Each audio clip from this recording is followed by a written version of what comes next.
Take two. Yeah, one of those weeks. I'm not going to explain it. If you know, you know. But hey everybody, it's been a while since you've seen me. I have been drained since Makotome, so I finally came out of cryo, and here I am, ready and strong enough to give you a Weeaboo Wednesday, the Thursday edition. Because why not? There has been so much stuff that's happened that I really do want to actually talk about, so I compiled this, and hopefully you'll enjoy it, because I know some of you love to see me steal anime news and put it out here as a news segment, as if I were some sort of anchor. Imagine me getting paid to do this.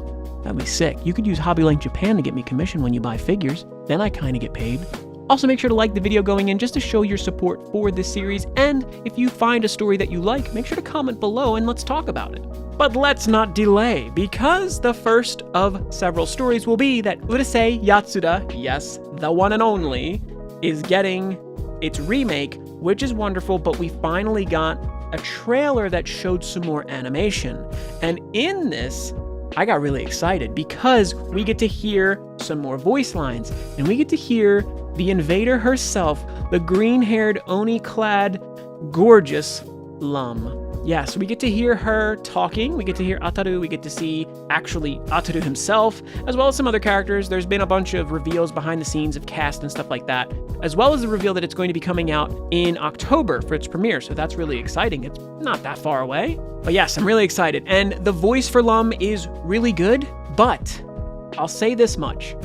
We have yet to hear her say, "Darling." I need to hear how she says darling, because that is, of course, a signature thing of Lum. She says this, it's breathy, it's sexy. I don't know, but this new voice actress has a very pleasant voice, so let's see if you got what it takes. Gegege no Kitaro, one of my favorite series, Shigeru Mizuki's baby, its very self, in the 100-year birthday of Shigeru Mizuki. I'm assuming this is one of the reveals, but they're doing a stage play of Gegege no Kitaro. I have seen a lot of these announced, and a lot of the pictures for them, in which the cast usually looks awesome. And I can only imagine these shows really are cool, and I'd love to see one. The visual they released shows the cast looking awesome. The costumes are great, and I can only imagine that with, like, if they use some old school, like, kabuki-style performance effects, they could make this amazing. Hopefully they release a Blu-ray of it. I'll buy that. Please release that. I almost burped. Hey, Mitch. Psst. What are you doing? Mitch is being bad.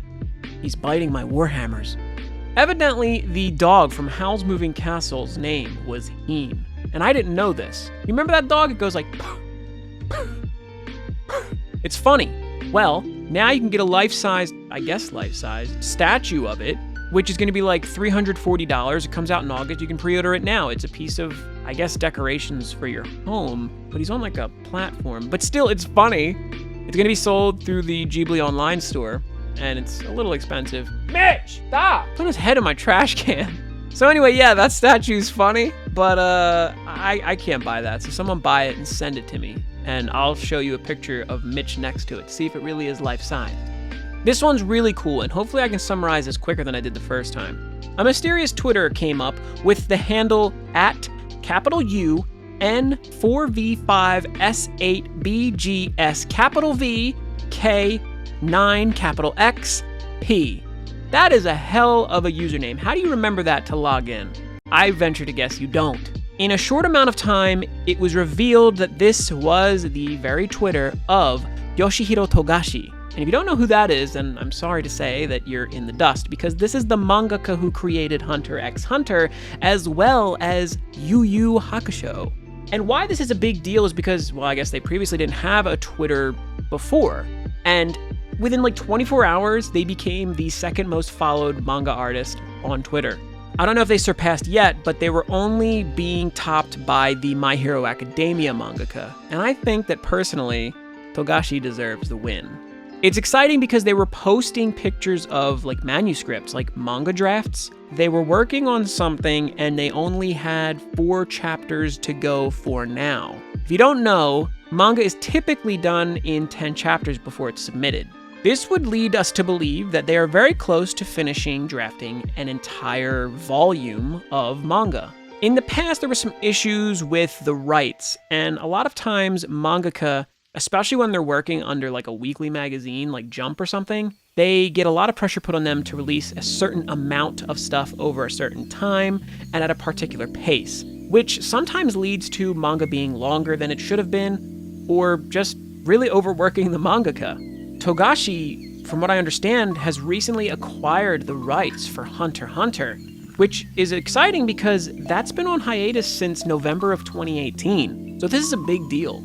Not long after, they posted that there were only 3 chapters left to go. So they're making rapid progress on this new volume, and hopefully we'll see some new Hunter x Hunter by the end of the year. The Hub is a pub, which rhymes. The Hub is a pub in Japan. Who is this? Hello? Hola. I don't know who this is. Sorry guys, spam call. Anyway, what was I saying? The Hub is a pub in Japan. The Hub is a pub where you can feed a man. No, there is a Hub pub in Japan, and this chain is collaborating with Trigger's Promare itself. I don't know if that's how that works, but they are going to be releasing some themed food and merchandise at their locations. This is exciting because if you've watched Promare, you know that you probably said, damn, I want some of that pizza.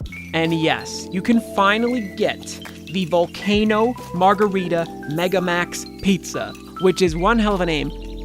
Sumimasen. 2つボルカノマーガリタメガマックスピザお願いします。Hi. That's how you would have to order that. Maybe. But there's also even going to be the Volcano hot dog and a bunch of crazy looking drinks, of which if you order, you do get a Promare coaster, because everybody gives you a coaster. And it's just really cool. They're going to do some collaborative merch, and it's all exclusive stuff, and the characters all look adorable. And this is to celebrate the 3rd anniversary, which is crazy to think it's only that early in the series' career or whatever. I don't know what you want to call it. Either way, I loved Promare. I've seen it multiple times in theaters, once in 4D, and yeah, it's a great movie. If you haven't checked it out, make sure to do so. But yeah, unfortunately, this event is only until the 30th of June, so when I go back, they probably won't have it anymore. But maybe I'll still stop by the Hub to have a few drinks at the pub with Zenny. Now, previously I had spoken about the mangaka of the original Tokyo Mew Mew having passed away, and it really hit me hard. But then I noticed that there was a new promo for the anime that's premiering this year. This was exciting to see because it actually showed one of the main characters transforming into her magical girl form, I guess. And it was really cute. And ultimately, it just seems to me like there's a lot of love being put into this. And with the fact that this is kind of like the first thing following the passing of the mangaka, I just hope that it does well. So yeah, it was nice to see this, and I hope it does well. It's going to be premiering on TV Tokyo July 6th. So make sure to check it out. And yeah, I just hope that it has a nice little run, because before passing, the mangaka was doing a lot of work on the series, and I just want it to pay off for them, you know? Persona 25th anniversary. This is a pretty big deal. Persona is turning 25, and so there is a big event going on in Japan right now. It's being held at the Tokorozawa Sakura Town until July 10th. And there's basically just like a big room with a bunch of different visual materials like posters and, text blurbs and stuff like that all along the wall to show the different games and, the trail of when it's been released and how all the stuff kind of lines up, which is pretty cool. And this includes Personas 1 and 2 all the way up to now with Persona 5. There's a replica area of the Velvet Room, which is awesome. There's a big Igor standee in there, which looks great. And then there are going to be different replicas of the hub areas from each Persona game, like June's Diner from Persona 4, as well as Café LeBlanc from Persona 5. And then there's different standees of characters from each respective game in those areas, which is really cool. Look, it's the yellow phone from Persona 5. There's also huge statues of Fatanos, Izanagi, and Arsene, which look so cool, but you can't touch them.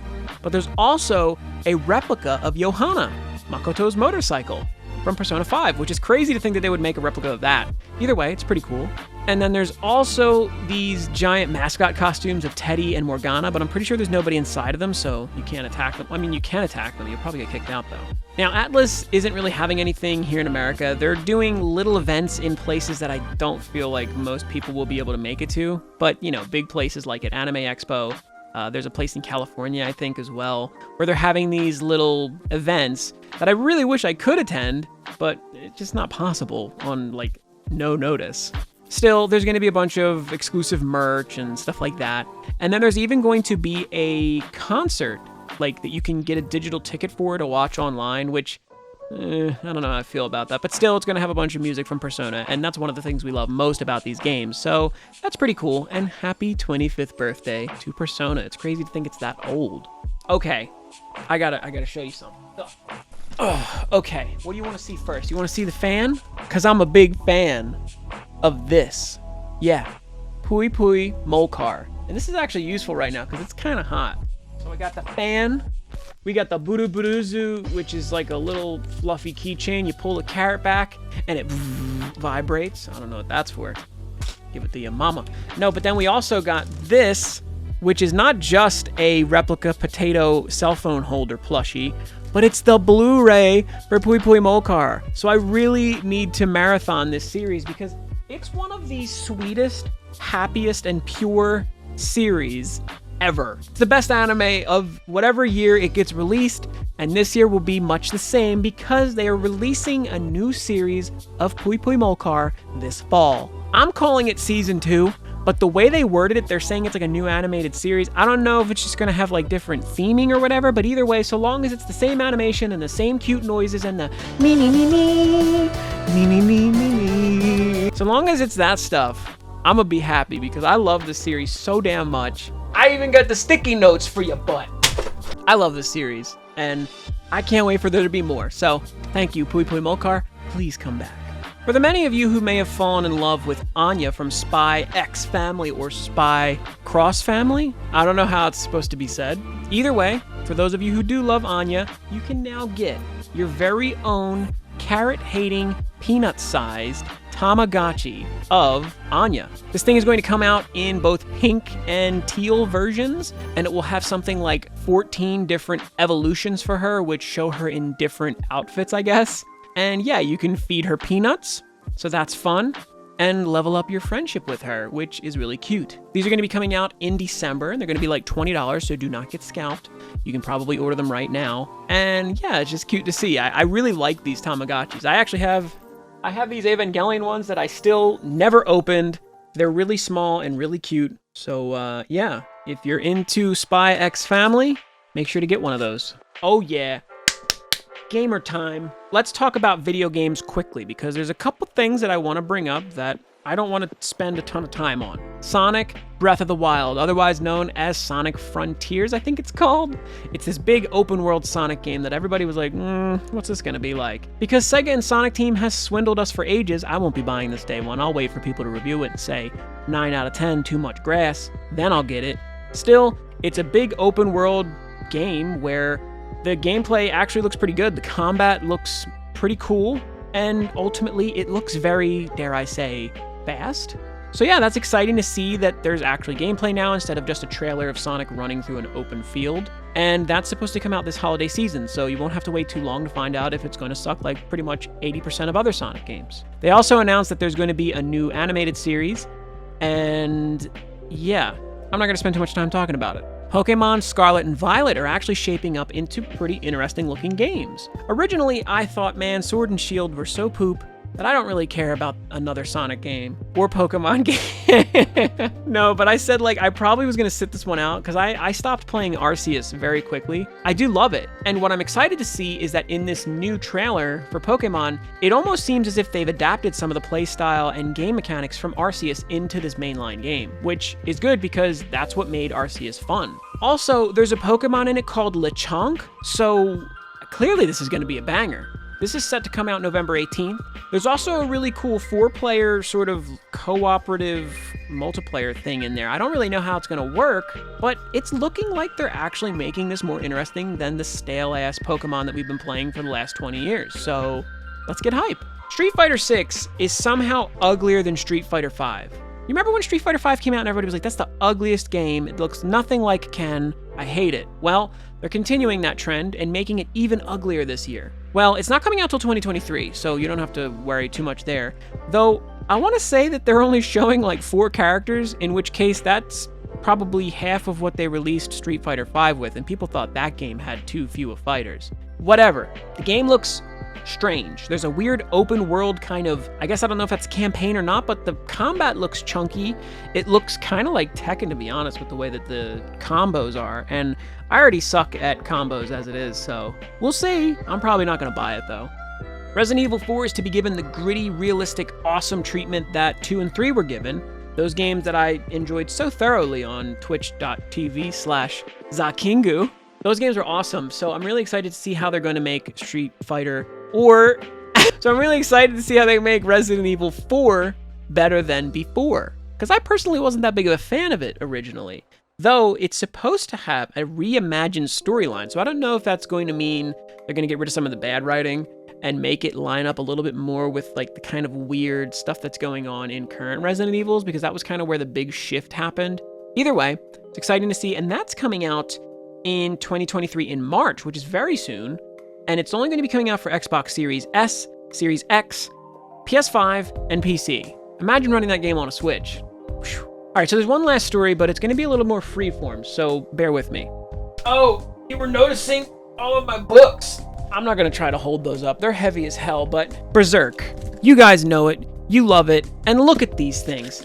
Big, chunky, leatherback, sort of like Bibles of this series, which obviously is huge in the anime and manga world. Now, there are 12 of these books as it stands, because there are 41 volumes of manga in total, and Kentaro Miura, the mangaka who made Berserk, passed away very suddenly, and there was a lot of uncertainty as how the series would continue, because issue 41 was basically everything that he had worked on before his passing, and it was released, and we didn't really know what was going on.